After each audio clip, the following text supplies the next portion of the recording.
Good afternoon.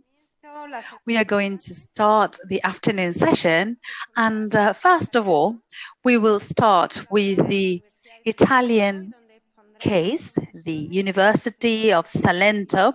We will be listening to Professor VITANTONio GIOIA, Professor ATTILIO PISANO, and Professor SIMONA PISANELli.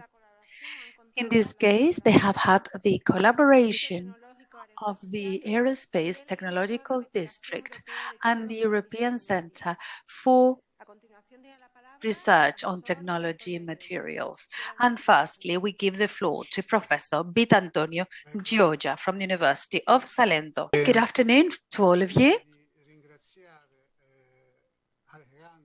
I would like to start by thanking Alejandro and Milagros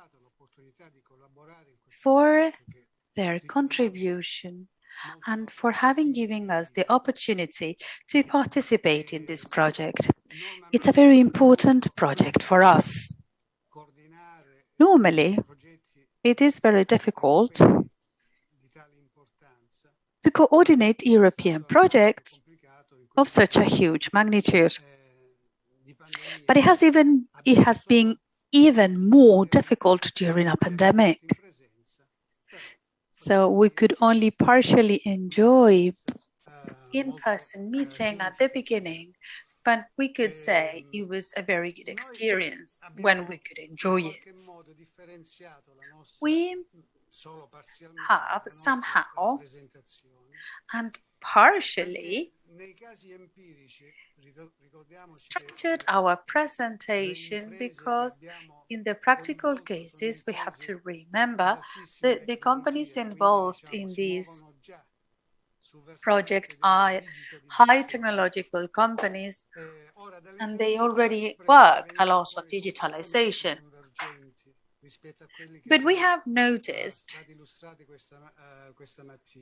very similar behavior amongst these companies, which are different to what we saw this morning.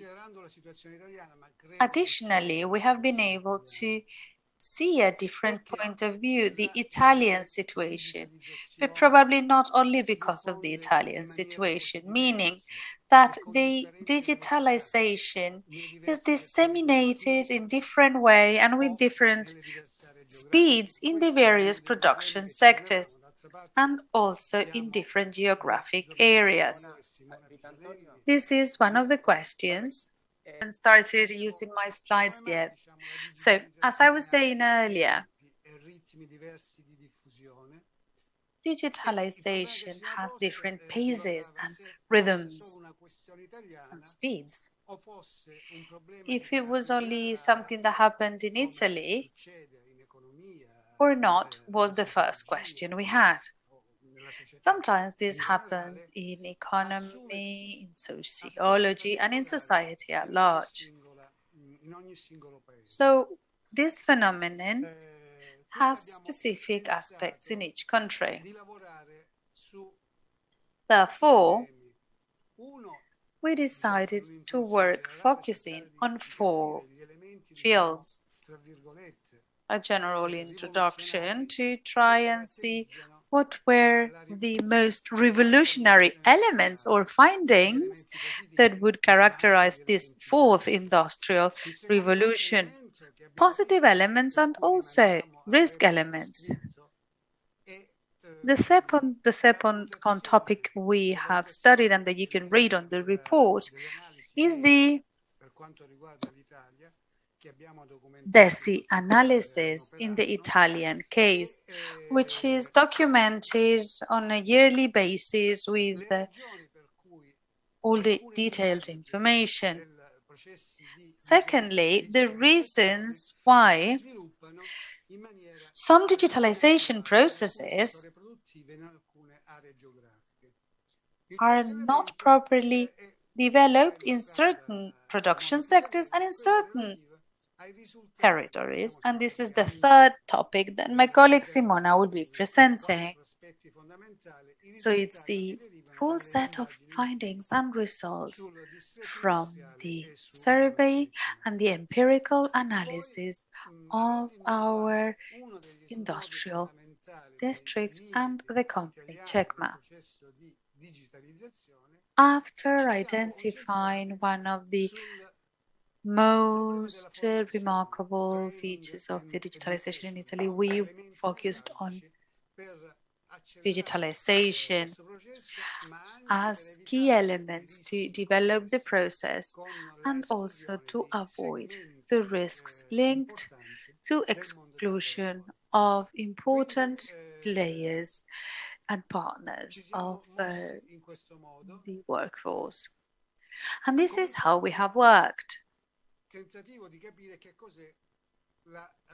And we started analyzing and understanding what the fourth industrial revolution was and the main features. Simona, if you could please pass the slides.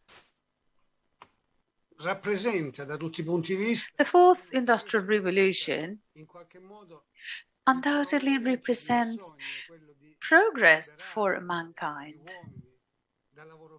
meaning that it can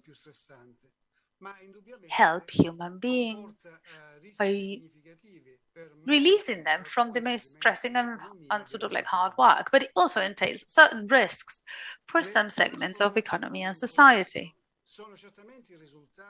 The current transformations that we are seeing are the result of remarkable developments in many scientific areas, such as nanotechnologies, artificial intelligence, etc. And they are the result of technological applications that are constantly being applied in a very fast way. The peculiarity of the fourth industrial revolution is the fact that these transformations do not affect only one sector or one scientific field or one technological application, but also they include the interaction amongst all these scientific areas. Therefore, they have cumulative effect. And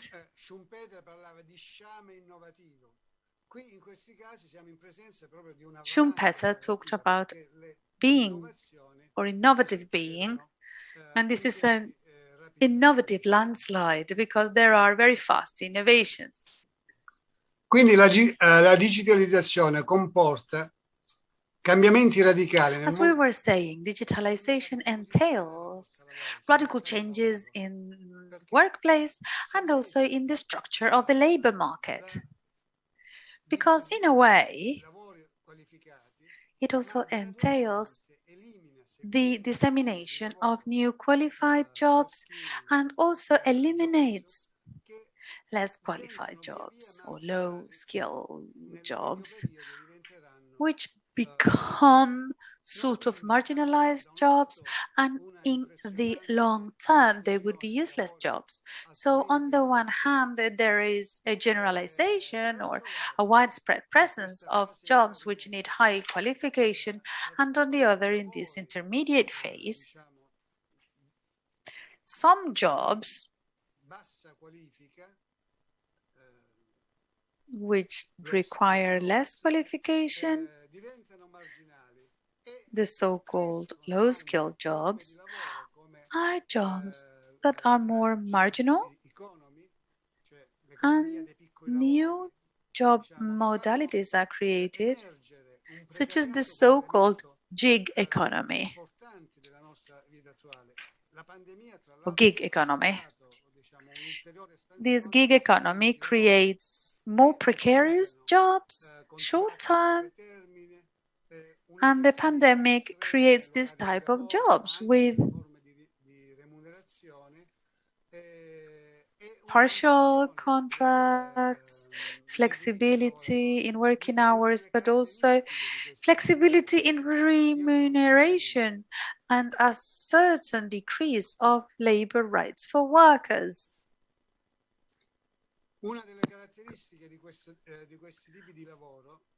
One of the features of this type of jobs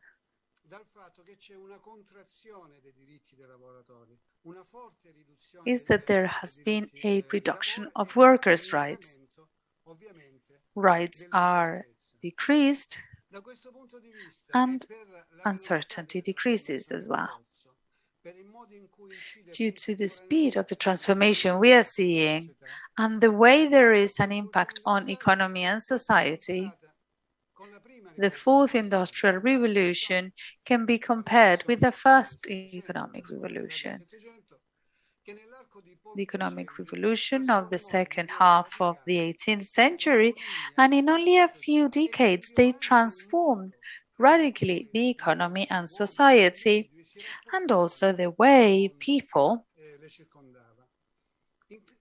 interacted. In this sense, the speed of change and transformation cannot be compared with any other period of history. I would like to quote two authors, Marx, who talked about capitalism as a system that created a permanent revolution in production system. Schumpeter talked about the production systems, and he talked about destruction or creative destruction. The difference between Marx's analysis and Schumpeter's analysis, which are key, the main difference is the fact that in the past, these transformations were seen in the productive system and then they went to society. So people had time to adapt and institutions had time to be transformed. But now everything is so fast and the change is so radical that they question the functioning of institutions which have to rule, and also the capacity of individuals, the capacity of people to adapt to changes which are truly radical. So everything at stake and change for the sake of change is the constant element of current life. Dicevamo che la digitalizzazione comporta trasformazioni profonde dei mercati del lavoro, per cui digitalization entails a deep transformation of the labor force. New job types are appearing, some job modalities are disappearing, and more precarious jobs are present. There is also poverty of rights and real economic poverty too. For example, the Bureau of Labor Statistics in the States found in 2017 that there were in the States 7 million workers. They did have a job, the salaried workers, but they had a standard of living which was under the poverty line. In the same year, in Italy, workers under the poverty line were 12.3%, whilst the European average was 9.6%, which means that for some workers,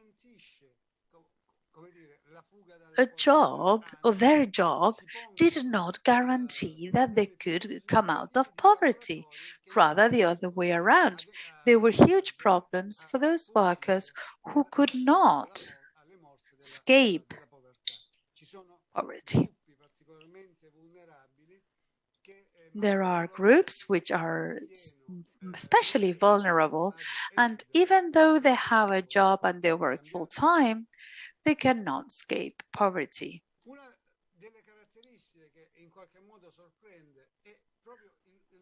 One of the most surprising findings was that the double role of the human factor. I'm not going to call it human capital. I don't like human capital because it makes me think about human beings in function of the productive systems. But human beings play a double role in all this. On the one hand, as scientists, they are the creators of digital transition, of the revolution thanks to science, technological applications, and the expression in all levels of human creativity. On the other hand, the human being, as worker, as a consumer and citizen, subject to the effects of that change. And in many cases, as we have seen,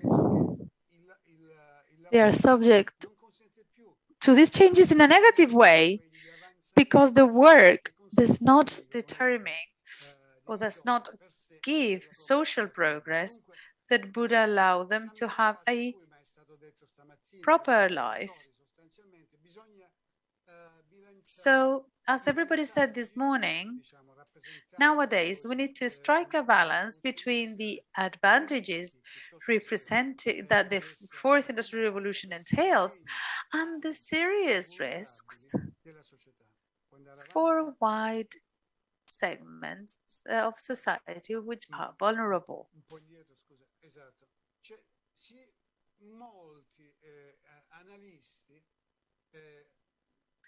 Many analysts and ideologists of the digital transition, which can be seen in some European Union surveys, they think it's unavoidable to run risks. They say that there would be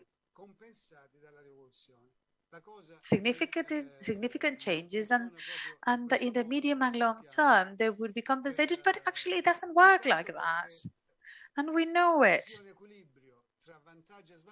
Firstly, to have the strike a balance between advantages and disadvantages, they should have the same proportion, right? Pros and cons, which is something that does not apply today.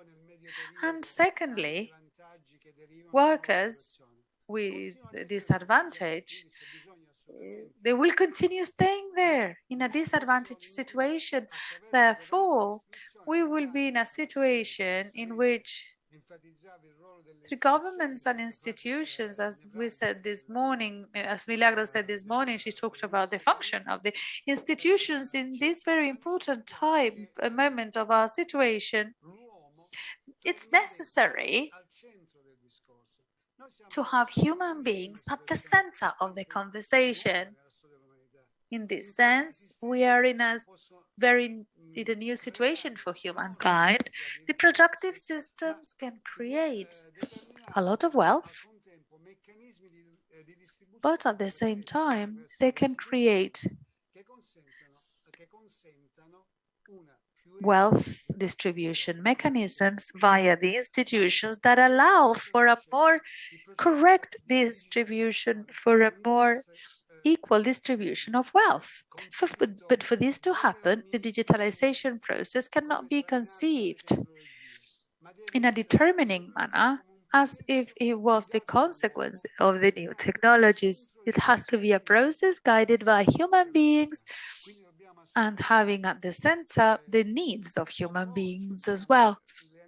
Therefore, we need to oppose, and according to the analysis carried out in this project and in this research, as we have seen that there is a concern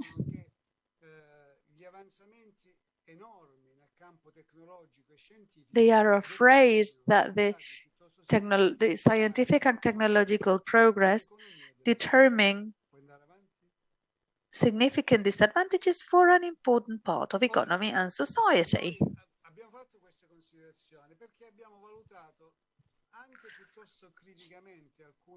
we have been rather critical with some elements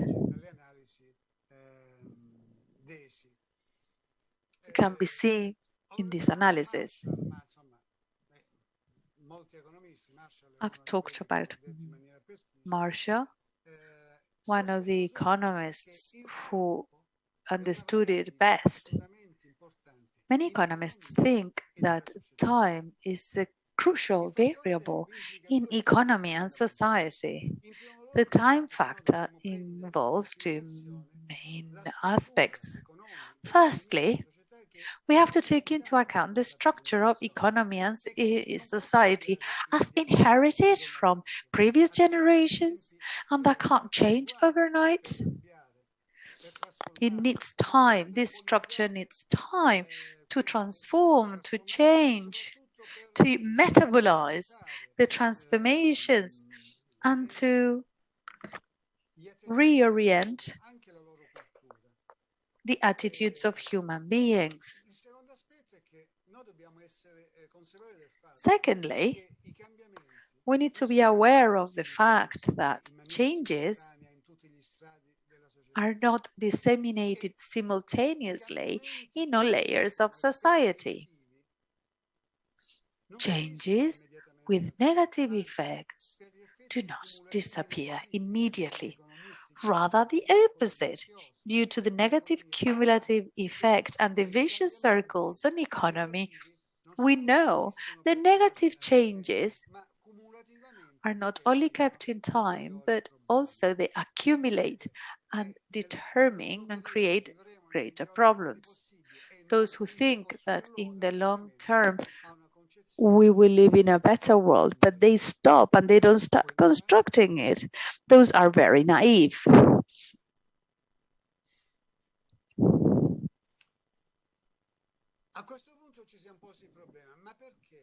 Having reached this point, we wonder why in Italy, after analyzing the DESI data and the surveys we carried out in Italy, there is quite a abundant literature on this matter, and we have wondered why the digitalization in Italy in some cases occurs very quickly and in other cases very slowly. And in any case, they talk, the results, about certain negative limits for the social partners. We developed the 5 dimensions typical of the DESI analysis: connectivity, human capital, use of internet, integration of digital technology, and public digital services. And we have seen how, as of 2014 to today, there have been significant progress in many sectors, in many cases, important changes and progress. Obviously, it was not a coincidence. On the one hand, we have the support and the invitation from the European Union to improve digitalization, and then the intervention of the Italian government or the various Italian governments which have favored this progress. But most importantly and most relevantly, the human capital index shows that this progress is not only runs more slowly, but also in a contradictory manner. We have seen this in the presentation of some of our colleagues, and there have been some sort of concerns for the workers and the management in Italy as well. We saw it in the interviews we did.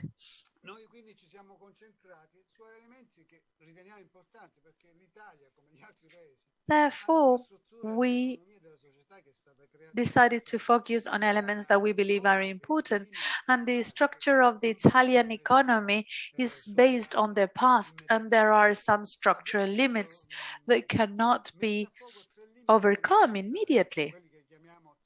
Therefore, we have identified 3 structural limits: One of them is the North-South dualism, the low level of efficiency of the public administration in Italy. And thirdly, the importance of SMEs in the country's production system. I will be very brief because I would like to give the floor to my colleagues, Simona and Attilio. The economic dualism between North and South conveys a situation which was born with the Italian unity in 1870, 1871. And this dualism, these two poles, are about two geographic areas which have different speeds. The North, with a competitive economy, according to the most represented model in the north of the country, and then the South, with the economic structure which is less competitive and with economic problems, and of course more exposed to economic crisis. Of course, the pandemic of COVID-19 has worsened this gap. In our list, in our report, you will be able to read all the details about the North-South gap in Italy. Another important element is the role of public authorities. And there are two things I would like to say on this sense. And this is based on the analysis. Public authorities receive the funding from the government, and they implement a process of digitalization which is rather intense, but it has had negative effects for what we call the back office of the public authorities, and has had negative effects for citizens above all in what we call the front office. So the public authorities have become more modern inside, but they are very, very slow in simplifying access to computer systems by citizens. In some cases, using the model of the public authorities, it's really difficult for their citizens. They can't download forms. So this has slowed down the digitalization in society.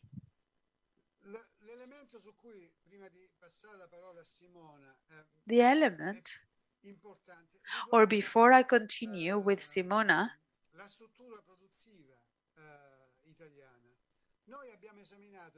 we are going to talk about the Italian productive structure. We have analyzed high technological level companies in which the digitalization processes are endogenous. They are in-home and they depend on the structure of the company, and they are also external in the sense that they are stimulated by the state. And therefore the presence of SMEs first is something positive. It means that this is a very present sector with good occupation levels, but the smaller companies, they have less capital available to introduce innovation, and they also have a culture of a small or medium company. They have managers that in some occasions don't see the importance of the new organization models, especially those related to digitalization. And therefore, in this regard, we have a situation where large companies or high technological companies as the aerospace companies have been able to carry out a digitalization process, but many other small or medium companies face problems in this regard. I costi dei servizi digitali e quindi data la necessità. And they take into account the cost as a burden, and in periods of crisis there is a great deal of competitiveness with other companies due to their productive structure. On many occasions, the companies that have or our family companies do not have qualified staff or do not have qualified management that can face the situation, which becomes another obstacle when introducing digital innovation in those companies. Those SMEs, they receive government grants too late, and they may not be ready to benefit from those incentives transforming their production systems. So there is a false idea or perception when we believe that digitalization means a risk. Is a false perception, but SMEs, at the end of the day, for them it's very difficult to adopt innovation to digitalize their productive systems. I have finished my part of the presentation, and I'm now going to give the floor to Dr. Simona Pisarelli. Without further ado, she has the floor. Buon pomeriggio a tutti. Good afternoon to everyone. Ringraziare tutti i colleghi che hanno partecipato a questo progetto. I would like to thank all the colleagues that have participated Moreno che in this project. Alejandro Díaz Moreno, that has always encouraged us to collaborate in this project. I would like to speak about some data. Al report scritto per I dati, diciamo, di tipo in relation to our project, and I invite you to read the full report for further information. We can present two case studies, the CETMA and the DTA. There are companies' cases. Centro di ricerche europeo di tecnologie The CETMA is a research and technology transfer center. Si tratta di set up in 1984, and this is a non-profit organization collegati alle grandi aziende. Svolge attività di ricerca sia applicata che industriale, ma svolge devoted to research and development, but also technological counseling to help companies to learn about new technologies and materials. We have the DISTRETTO TECNOLOGICO AEROSPAZIALE based in Brindisi. It was created in 2009 and is also a non-profit consortium, a cluster of Italian companies, universities, and research centers, all involved in the aerospace field. The mission is to increase the competitiveness of the Apulian aerospace network by improving the innovation capacity of the companies of the sector. The cluster has 80 companies with 6,000 employees and 300 researchers.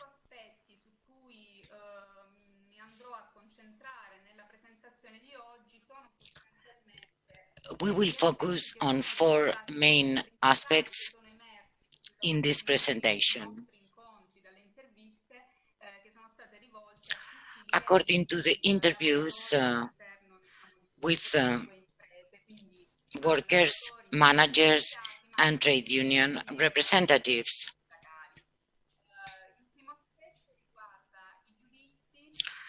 So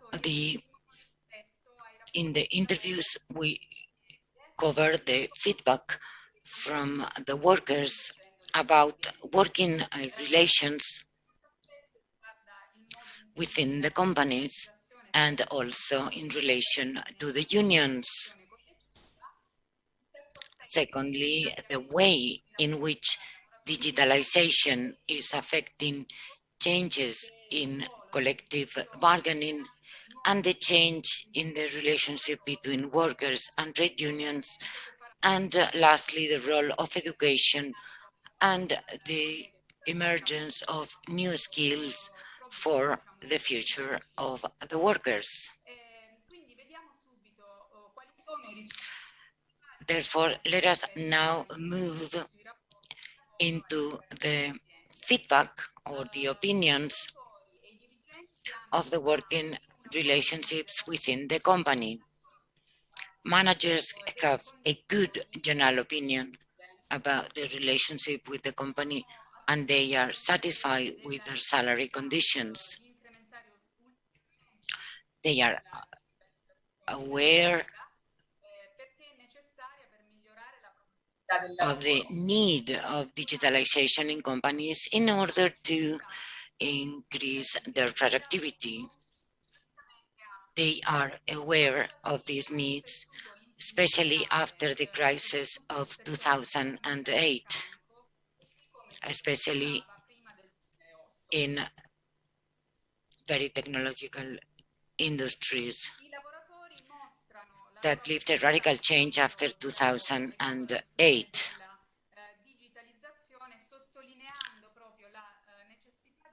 On the other hand,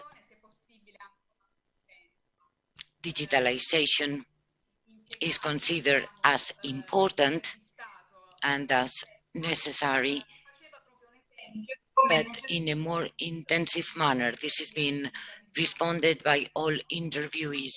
We need not only to digitalize the company or the top levels of the company, but also with collaboration of other companies that have the same level of digitalization. We have to apologize. We are having some technical or sound difficulties. This is a message for the interpreters, but we are back. Today, everybody can communicate thanks to digitalization through a WhatsApp. Now, we couldn't live without this type of communication. About the way digitalization is affecting collective bargaining, we have seen greater insatisfaction and uncertainty, especially, as we say, in regard to the prevailing forms of collective bargaining. The companies should be doing much more, and also the state respond less and less to society needs. The state structure is too rigid and hierarchical, and there is a lack of the right economic resources to meet with the current situation. Workers also complain about social and sustainability of the current welfare models. There is an increase on the growing vulnerability of the middle classes with new unpredictable risks that weren't known a few years ago, and also by the increase in the demand for social goods and services due to the emergency of needs resulting from an aging population and job insecurity in a globalized context. And therefore, the world of employment suffers from this globalized context. And for workers, it's very important to have security and certainty at their job place.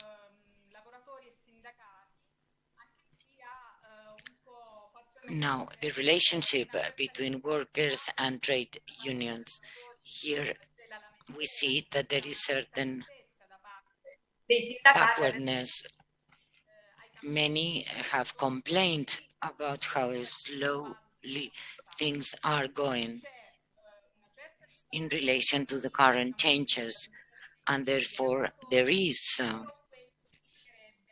regulation about workers' rights, but we might need greater knowledge of the impact of digitalization in the world of work, and there is a lack of such an awareness now. Another problem that has been highlighted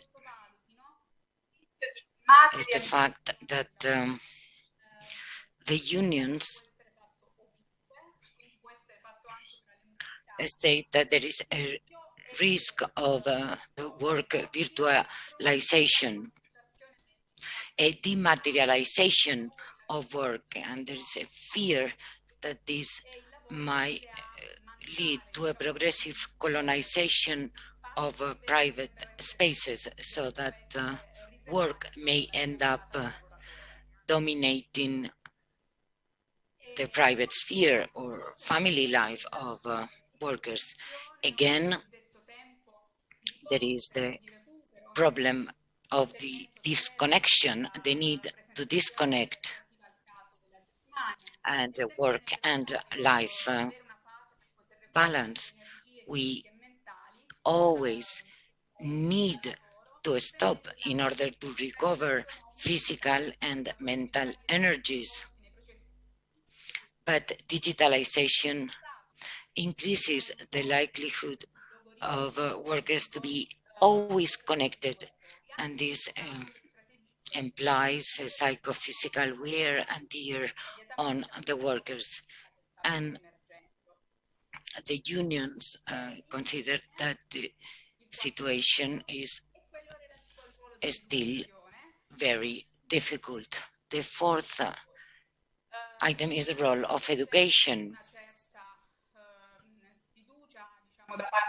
In general, the interviewees show a certain pessimism or lack of trust about the institutions in the role to guarantee the right response to the needs for qualification. So far, professional skills and the knowledge required by the organizations are still very far from those that are provided by the Italian education system.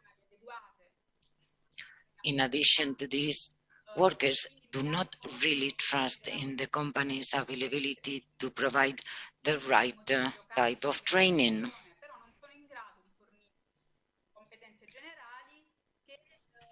The companies might provide training for certain needs.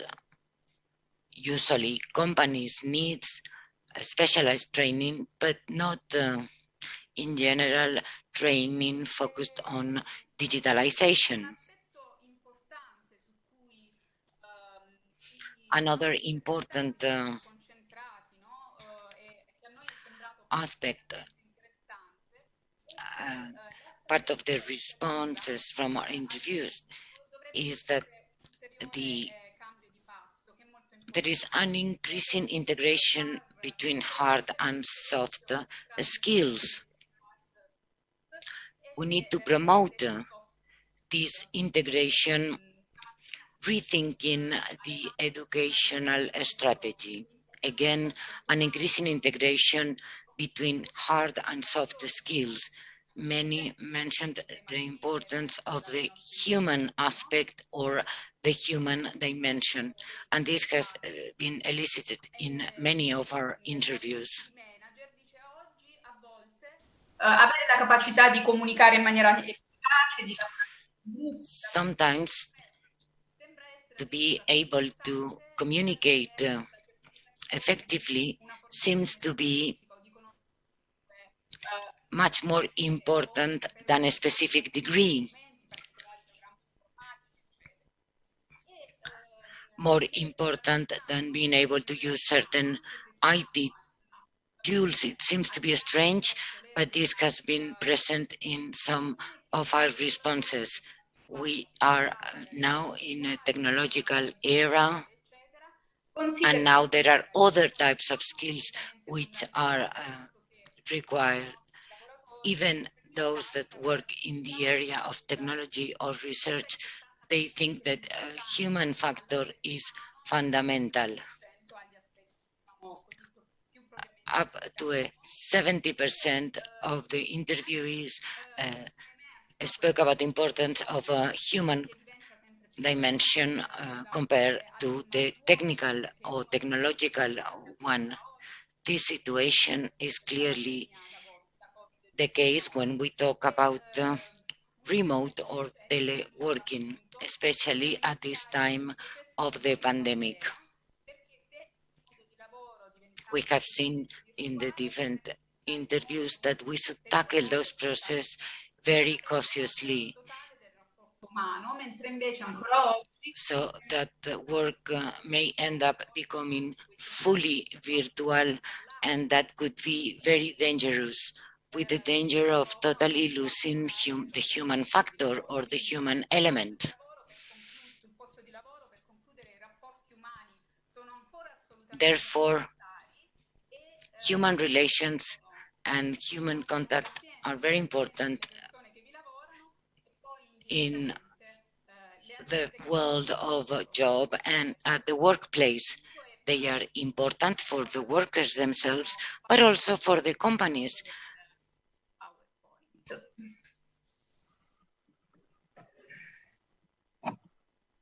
And I have concluded my presentation.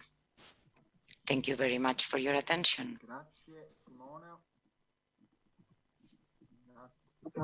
Intanto ne approfitto anche io per ringraziare, oltre I would also like to use this opportunity to thank Simona and VITANTONIO. Obviously, they've been wonderful colleagues in this journey, in this long and complex experience. And I would like to thank Alejandro, Milagros, and Elena for their ongoing support and patience. I would also like to thank all our colleagues in this adventure. We haven't seen each other too much, but not too much physically, but very often online.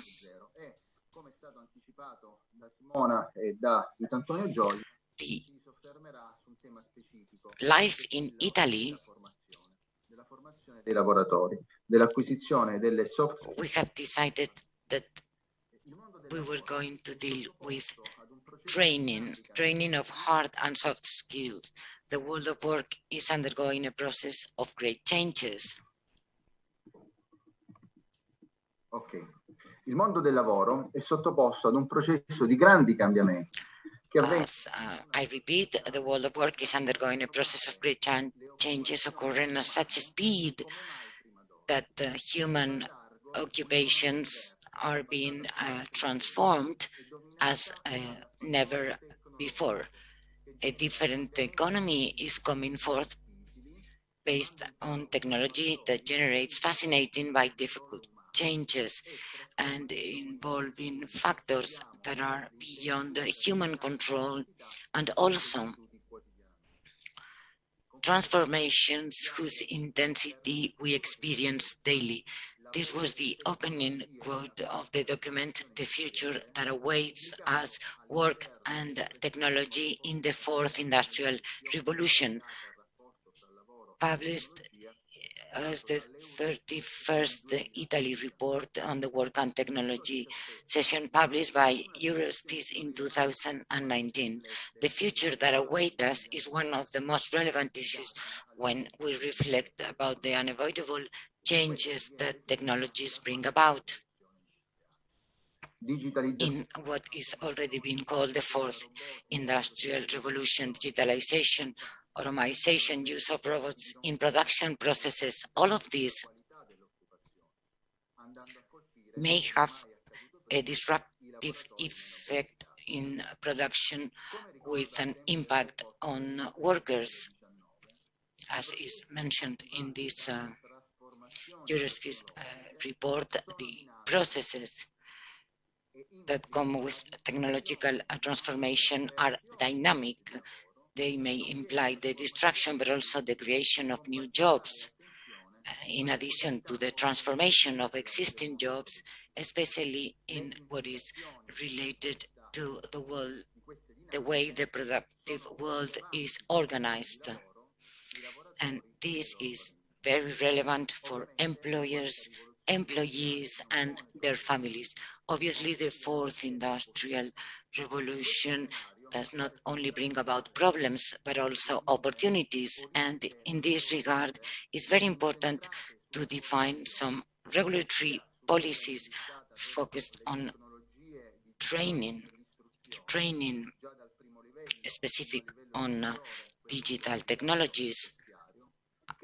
After the first levels of primary education to universities and master's courses, what is important is training devoted to the workers. And about this new technological revolution, the ILO Centenary Declaration for the Future of Work in 2019 highlighted the need to face the new challenges, working on the basis of lifelong learning, with the objective of benefiting from the full potential of the technological revolution for the workers, for the companies, and for a strong productive growth, but also a sustainable one.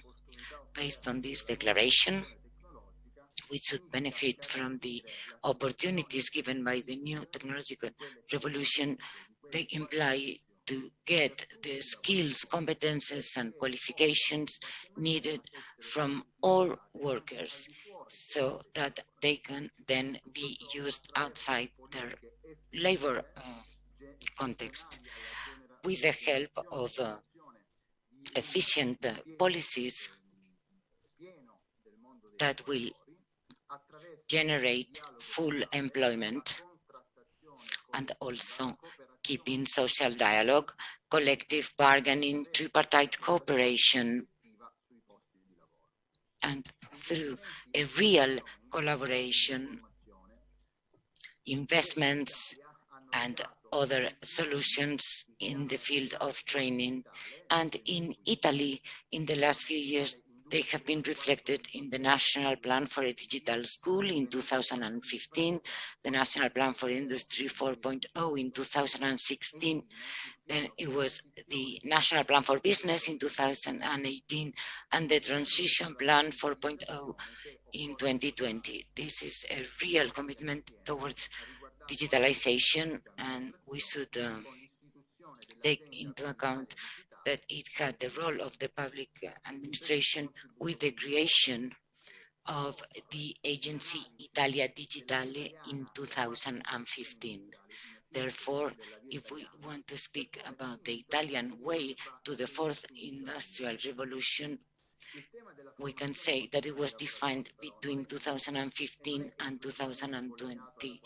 Lifelong training of workers is nothing new, or continuous education, and is not limited to the fourth industrial revolution.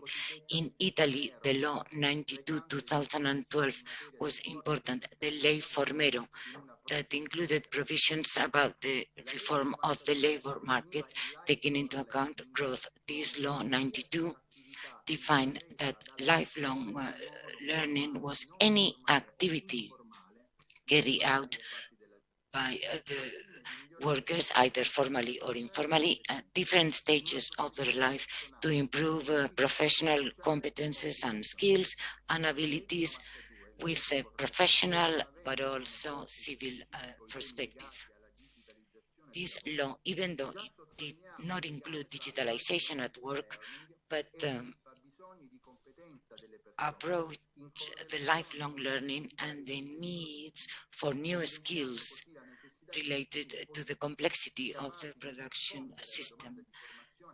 expressing the need for policies that can meet the training needs related to the world of work, not only the use of IT technologies, but also opened up to the cross-sectorial or soft skills, as is been also stated by the OECD in a report from 2016 entitled Skills for a Digital World. Here we see the need to see the fourth industrial revolution, not only from the viewpoint of economic policies and technological infrastructures, but also from the viewpoint of training, taking into account the necessary skills to work in this digital world. Therefore, the area of training is essential in the definition of political governance in the fourth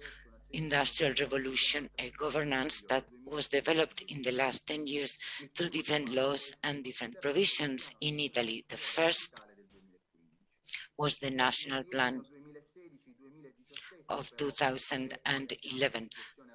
And then in the years 2016 and 17,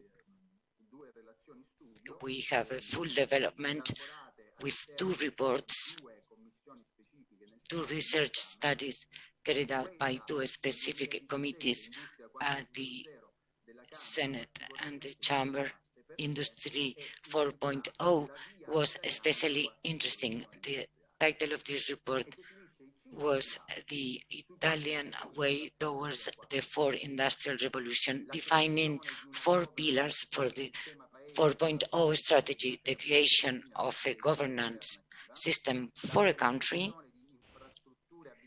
the development of infrastructures that could allow the use of broadband, wide broadband, the expansion of Wi-Fi connection, the smart grids, digital public administration, the design of training devoted to digital skills, the strengthening of research in studies in 4.0. Among others, the report did not only propose an updating of basic skills, but it also proposed a new methodological approach from the viewpoint of knowledge and from the point of view of skills. This approach, and taking into account the rapid transformation and obsolescence of knowledge and training, has to be designed in a specific way, a training policy or education policy that was not only relevant to the school system and workers or SMEs, but to everybody. The updating of competences did not only guarantee the presence of the workers in the labor market, offering also an opportunity for professional development. Is therefore an holistic, a global strategy that includes primary education, secondary education, university education, and also lifelong learning. Più importanti novità in tema di transizione digitale, mi avvio verso la conclusione. An important new factor, and I'm very close to the conclusion now, is the plan Industry 4.0. This Industry 4.0, the enabling technologies. The national plan Industry 4.0 was drafted in 2017-2020. No, in 2018, the plan Industry 4.0 was extended to the production sector, which was excluded at the beginning, and it was also extended to other economy sectors, including SMEs. The importance of this transformation is key because one of the main structural conditioning factors of our system, as Vitantonio said, was that SMEs were not there. So as of 2018, SMEs can also access the advantages, even tax advantages, included in this plan, Industry 4.0, which has become the plan Company 4.0. The plan Industry 4.0, which then become Industry and Company 4.0, but it involved investments for innovation, incentives for the support of private companies to do research, to do development and research, strengthening of the finances in the industry. And the second pathway in this plan wanted to strengthen the competencies or skills. There is no doubt that there's been an alliance between the employment and education through itineraries in creation of university itineraries and financing Research 4.0, promoting the organization of research doctorates and innovation hubs. And I'm coming close to the conclusion now, because I know there are other presentations coming for the afternoon. So, as I was saying earlier, the details of the Italian situation can be found in the report, in the written report we have drafted. From 2015-2020, that was an important period, even though the Italian situation is not at its best, at least not now after the pandemic. We have to take into account that digitalization in robotics and automation have faster pace, but the tempo for political reflection is certainly more slow, and especially after the legal definition of proposals in Italy, that's much more slow. As it is tradition in Italy, there is a lot of bureaucracy in our government with great structural problems to transform policies into practice with limited financial resources and with a structure or an economic and social fabric that is not homogeneous, with great distance or disparities between the North and the South, and also with a clear gap that we could even increase with the digitalization, the North-South gap, I mean. So we need to add the fact that we are currently geographically in a marginal situation. We are in the deep south of Italy. So in this general framework, there is a public debate and attention has been paid to the fourth industrial revolution as a positive result to create public policies that can promote digitalization as a tool to relaunch the economy. Apart from the advantages of digitalization, we also have to transform these processes in advantages for the Italian industrial system. But obviously, after the policies, we need to have the practical interventions. Thank you very much. Muchas gracias, Thank you very much, Vitantonio.